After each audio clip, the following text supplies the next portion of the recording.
Hello SSC ২৬ batch, তোমাদের সকলকে আবারও আমার ভিডিওতে স্বাগতম। তোমাদের ইতিমধ্যে রেজাল্ট পাবলিশড হয়েছে এবং তোমরা অনেকে অনেক ভালো রেজাল্ট করেছো, আবার অনেকে একটু খারাপ করেছো। তো এখন তোমাদের পরবর্তী ধাপ হচ্ছে কলেজ ভর্তি। তো কলেজ ভর্তি নিয়ে অনেকের অনেক কনফিউশন যে আমি যে মার্কসটা পেয়েছি সেটা দিয়ে আমি ময়মনসিংহের কোন টপ কলেজে ভর্তি হতে পারবো কিনা, বা ময়মনসিংহের কোন কলেজগুলো ভালো, বা হচ্ছে কত মার্কসে আমার জন্য সেফ জোন হতে পারে, সেই বিষয়ে হচ্ছে আজকে আমার এই ভিডিও। এখন আমি তোমাদের সামনে কত মার্কস সেভ হতে পারে, কত মার্কসে টপ কলেজ চুজ করা যেতে পারে, বা আমি কোন কলেজটাই চুজ করব এবং কেন চুজ করব, এরকম রিলেটেড ভিডিও শুরু হবে। আমার সাথে থাকো। তো আজকে আমার টপিক এসএসসি ২৬ নিয়ে ১২৫০ মার্কসে, যেহেতু এবার তোমাদের পরীক্ষা হয়েছে, তো এই মার্কসে দেখি কে কোন কলেজ বা কত নাম্বারে পেতে পারো। তো প্রথমেই আমরা দেখব মুমিনুন্নেসা গভর্নমেন্ট মহিলা কলেজ। এটা ময়মনসিংহের একটা টপ কলেজের অন্যতম। তো এইখানে হচ্ছে গত বছর কাট মার্কস ছিল ১১৮০ অ্যারাউন্ড, মানে ১১৮০ থেকে ১১৮০ প্লাস ছিল। তো এই বছর যেহেতু ১২৫০-এ পরীক্ষা হয়েছে, তাই আমি মনে করি যে ১১৩০ প্লাস যারা পাবে তাদের জন্য মুমিনুন্নেসার একটা সিট খুব ইজিলি সে কনফার্ম করতে পারে। তো তোমরা যারা ১১৩০ প্লাস পেয়েছো তারা মোটামুটি শিওর থাকতে পারো যে তোমার জন্য মুমিনুন্নেসা কলেজের মোটামুটি একটা সিট সেফ জোনের রয়েছে। তো এরপরে আমরা দেখব শহীদ সৈয়দ নজরুল ইসলাম কলেজ। শহীদ সৈয়দ নজরুল ইসলাম কলেজও ময়মনসিংহের একটা টপ কলেজের অন্যতম।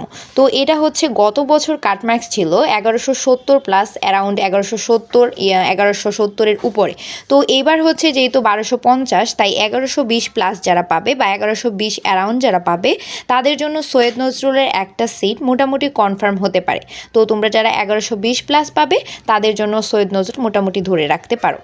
এরপর হচ্ছে cantonment public school and college. এটা হচ্ছে ময়মনসিংহের টপ কলেজের একটা।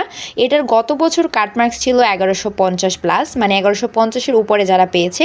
তো এবছর হতে পারে এটার কাটমার্কস ১১১০ প্লাস, বা একটু কমও হতে পারে বা একটু বেশি হতে পারে, বাট ১১১০ এটার জন্য একটা সেফ মার্কস। এরপর হচ্ছে আনন্দমোহন কলেজ। এটা ময়মনসিংহের আরেকটা টপ কলেজ। এটার মার্কস গত বছর ১১৮০ থেকে ৯০ প্লাস হয়েছিল। তো এবছর এটার মার্কস হতে পারে ১১৩০ থেকে ১১৪০ প্লাস, মানে যারা ১১৩০ থেকে ৪০ প্লাস পেয়েছো তাদের জন্য মোটামুটি আনন্দমোহনের একটা সিট কনফার্ম বা হচ্ছে সেফ জোন ধরে রাখতে পারো। এটার এদিক ওদিকও হতে পারে, এখন সেটা হচ্ছে কলেজের উপর ভিত্তি করে। এরপর আমরা দেখব এগ্রিকালচারাল ইউনিভার্সিটি কলেজ, যেটাকে কেবি কলেজও বলা হয়। কেবি কলেজের গত বছরেরটার আমি অ্যানালাইসিস করে দেখেছি যে হচ্ছে গত বছর ১০০০ মানে ১১০০ থেকে ১১৫০ থেকে শুরু হয়েছিল, বা ৫০-৬০ থেকে।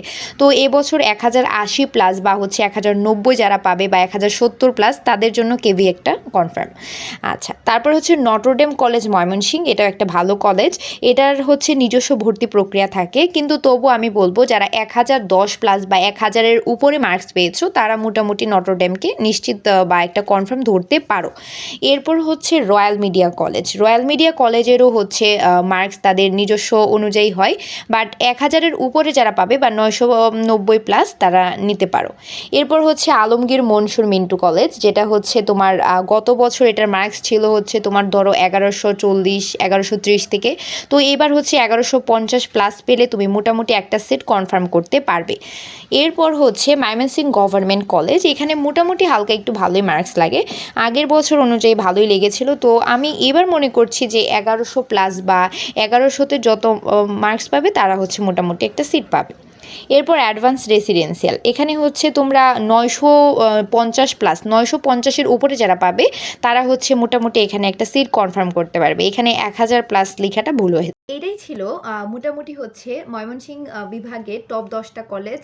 আর অর্থাৎ আমি বিগত সালের যে মানে ভর্তির যে তথ্যটা ছিল সেটা অ্যানালাইসিস করে আমি ২০২৬ সালের কতটুকু হতে পারে সম্ভাবনা একটা মার্কস দিয়েছি। এটা ঠিক হতেও পারে, নাও হতে পারে। এটা হচ্ছে এক এক সময় এক এক রকমভাবে চেঞ্জ হয়, কিন্তু আমার মোটামুটি মনে হয়েছে যে এই মার্কসগুলোর আশেপাশে থাকলে সে এরকম একটা কলেজ পেতে পারে।